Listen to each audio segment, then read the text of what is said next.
नमस्कार दोस्तों, आज मैं आपके लिए बहुत ही इंपॉर्टेंट क्वेश्चन लेकर आया हूँ। ये क्वेश्चन 2015 में पूछा गया है और ये आर डी शर्मा का क्वेश्चन है।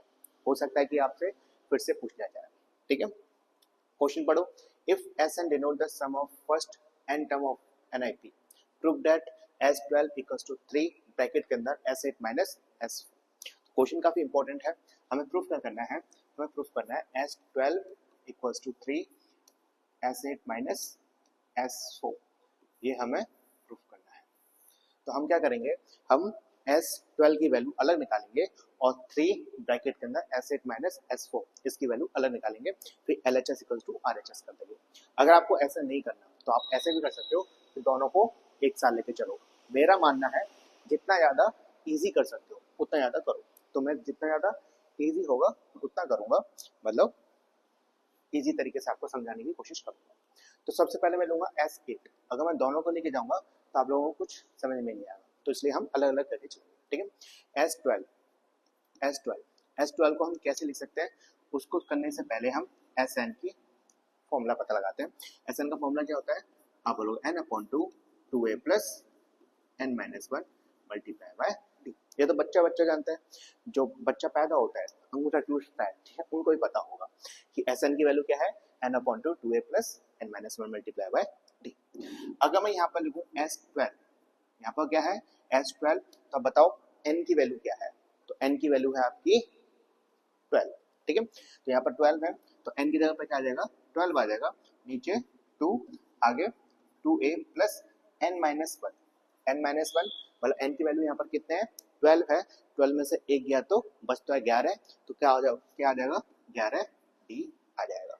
ठीक है, तो S12 डायरेक्ट लिखो यहाँ पर 12/2 ब्रैकेट के अंदर 2a प्लस 11d, इतना आ गया। आगे सॉल्व करो, 2 से ये घटा कितनी बार, 6 बार, क्या आया 2a प्लस 11d। आगे क्या होगा, आगे 6 का मल्टीप्लाई होगा ब्रैकेट के अंदर कितना टर्म्स है, 6 को मल्टीप्लाई करो 2a के साथ तो आएगा आपके पास 12a प्लस अब 6 मल्टीप्लाई हुआ 11 के साथ तो आएगा 66d। तो बताओ S12 की वैल्यू कितनी निकल के आई? S12 की वैल्यू निकल के आई 12a प्लस 66d। इतना समझ में आ गया? अब बोलो यस सर, समझ में आ गया। अब हम करेंगे, हम किसकी वैल्यू निकालेंगे? हम वैल्यू निकालेंगे 3S8 माइनस S4 की वैल्यू निकालने वाले हैं। ठीक है, तो यहाँ से निकालते हैं, यहाँ से कर देते हैं, यहाँ से 3 यहाँ पर आ गया। अब बताओ S8 को कैसे लिखोगे? S8 को चलो यहाँ पर लिख देता हूँ S8। अब बोलो S8 के अंदर n की वैल्यू 8 है, तो ये आ गया 8/2 ब्रैकेट के अंदर 2a प्लस, अब 8 में से -1 बोलोगे 7, तो आगे 7d आ गया। अब 2 1 जा 2, 4 2 जा 8, तो 4 2a प्लस 7d। ये लिख दूं डायरेक्ट, S8 को मैं डायरेक्ट ये लिख रहा हूँ, क्या लिख रहा हूँ, 4 2a प्लस 7d। इतना समझ में आ गया? आप बोलो यस सर। अब माइनस, अब बताओ S4 को कैसे लिखोगे? अब बताओ S4 में n की वैल्यू, S4 के अंदर n की वैल्यू है 4, तो यहाँ पर आ गया 4/2 ब्रैकेट के अंदर 2a प्लस, अब n की वैल्यू 4 है तो फॉर्मूला क्या होता है, n माइनस 1, मतलब 4 माइनस 1 मतलब 3, तो यहाँ पर कितना आ गया 3d। इससे ये घटा तो क्या आएगा 2a प्लस 3d। तो यहाँ पर कितना आएगा, यहाँ आएगा 2 ब्रैकेट के अंदर 2a प्लस 3d, ये आ गया। बताओ अभी तक कुछ समस्या? हाँ बोलो नहीं, बहुत ईजी है। आगे करते हैं, आगे देखो 3।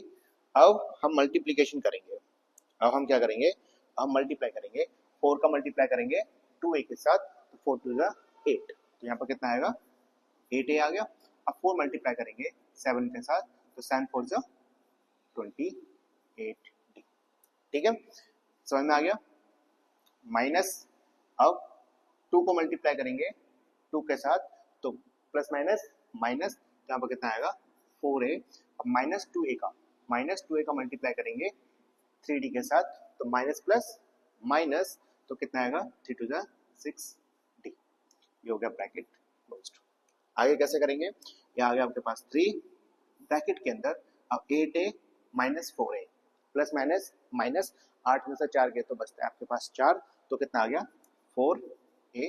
अब देखो यहाँ पर प्लस 28 और माइनस 60, तो प्लस माइनस माइनस 28 में से 6 जाएगा तो बचेगा आपके पास प्लस 22t। आगे क्या होगा, आगे तुम करोगे 3 का मल्टीप्लिकेशन करोगे, क्या करोगे 3 का मल्टीप्लाई करोगे, 4 3 जा होता है आपके पास 12a प्लस, अब प्लस प्लस प्लस होता है तो 3 को मल्टीप्लाई करोगे 22 के साथ तो 66t। ठीक है, अब देखिए ये किसकी वैल्यू है, ये वैल्यू है आपके पास S8 माइनस S4 की। ठीक है, S12 कितना निकल के आया था 12a प्लस 66t और 3S8 माइनस S4 कितना निकल के आया 2a प्लस 66d। तो आप यहाँ पर क्या लिखोगे LHS equals to RHS in square. ये हो गया तुम्हारा सॉल्व। समझ में आ गया ना, काफी इजी था, कुछ नहीं था, जो वैल्यूज है उसको वैल्यू पुट कर दो, हो गया आंसर। ठीक है ना, अलग अलग किया। तो आशा करता हूँ आप लोगों को समझ में आ गया होगा। प्लीज समझ में आ गया हो तो प्लीज लाइक शेयर और सब्सक्राइब कर दीजिए और मुझे बताइए कि मैं और कौन सी वीडियोस अपलोड करूं, कौन से चैप्टर की वीडियोस अपलोड करूं, और लाइक शेयर सब्सक्राइब कर दीजिए, खत्म कहानी।